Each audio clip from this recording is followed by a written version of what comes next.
ကိုင်းတိုင်းဒေသကြီးအထက်ပိုင်းဟောမလင်းမြို့နယ်နန်းတော်မြို့ရှိတိုက်နယ်စေယုံမှာလိုအပ်နေတဲ့လူနာကလေးနဲ့မိဆက်ကိုရှမ်းပြည်မျိုးသားတပ်မတော် SNA ကမနေ့ကမတ်လ18ရက်နေ့မှာလူရန်ခဲ့တယ်လို့ဒေသခံတွေထံကသိရပါဗျ။နန်းတော်တိုက်နယ်စေယုံမှာလူနာတွေများပြားလာမှုနဲ့အတူလိုအပ်တာတွေရှိလာတာကြောင့်ကတင်10လုံးမိဆက်1လုံးကို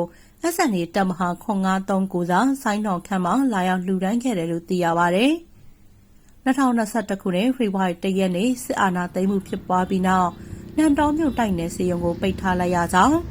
အဲဒီနောက်2024ခုနှစ်ဩဂတ်လတွင်လက်ရှိစေယုံကိုဖွင့်လှစ်ခဲ့တယ်လို့အုပ်ချုပ်ရေးမှူးဆိုင်းအောင်စောဦးက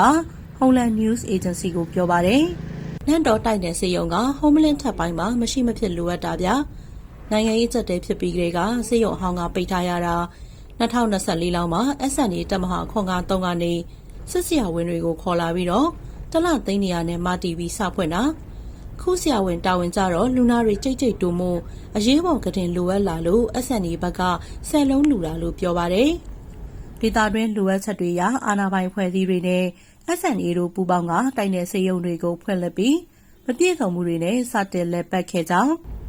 လက်ရှိမှာတော့ပုံမှန်လက်ပတ်နေပြီဖြစ်ကြောင်းဆိုင်းအောင်စောဦးကဆက်ပြောပါတယ်နန်းတော်မြို့တိုက်နယ်စေယုံမှာတက်ရောက်တဲ့လူနာတွေအများပြားရှိနေပြီးတခြားသောလိုအပ်ချက်တွေလည်းရှိနေသေးဖြစ်တယ်လို့သိရပါတယ်။မကြာမီမိုးရင်းကာလကိုရောက်ရှိတော့မှာဖြစ်ပြီးအဲ့ဒီတိုက်နယ်စေယုံနေရာတချို့ရေနစ်မြုပ်မှုတွေဖြစ်ပေါ်တာကြောင့် SNA ဘက်ကတာဝန်ယူပြီးတော့မြေသားဖို့ပေးခဲ့သလို